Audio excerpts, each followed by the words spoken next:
पंढरपूरच्या वारीला जात असताना भक्तांच्या बसला पनवेल इथं मध्यरात्री अपघात झालाय। यात 3 वारकऱ्यांसह 2घांचा मृत्यू झालाय। हे सर्वजण ठाणे डोंबिवली गावातील आहेत। सर्वजण वारकरी होते।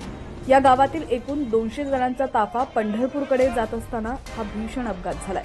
त्यामुळे येथील गावांवरती शोककळा पसरली आहे। मध्यरात्रीच्या वेळी हा अपघात कसा झाला याची माहिती एका भक्ताने दिली। अंगावर शहारे आणणारा आणि थरकाप उडवणारा हा अनुभव आहे।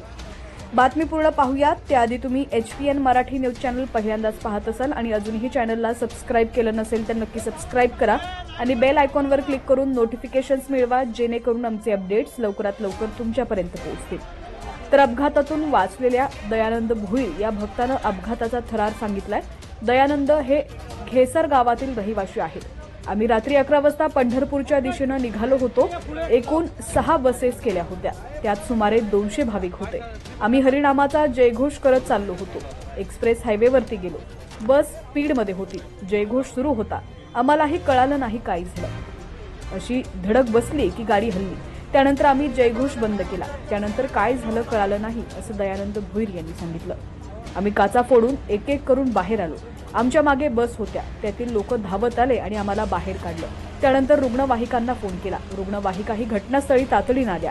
आम्हाला रुग्णालयात नेलं। आमच्या गावातील 200 लोक होते। आमच्या गावातील सर्व वारकरी आहेत। त्यातील काही नॉर्मल जखमी आहेत। त्यांना रुग्णालयातून 24 तासात सोडणार आहेत असं दयानंद म्हणाले। आम्ही दरवर्षी पंढरपूरला जातो। हे आमचं 25वं वर्ष होतं। माऊलींचं दर्शन घेऊन मोठा उत्सव करायचा होता। रिंगण घालायचं होतं, पण आमचा नाईलाज झाला असं त्यांनी सांगितलं।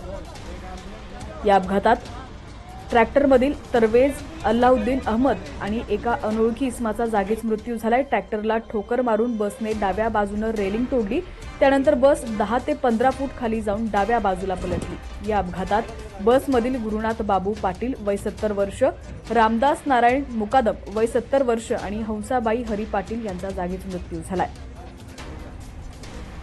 मात्र या घटनेनं संपूर्ण परिसरातून हळहळ व्यक्त केली जाते।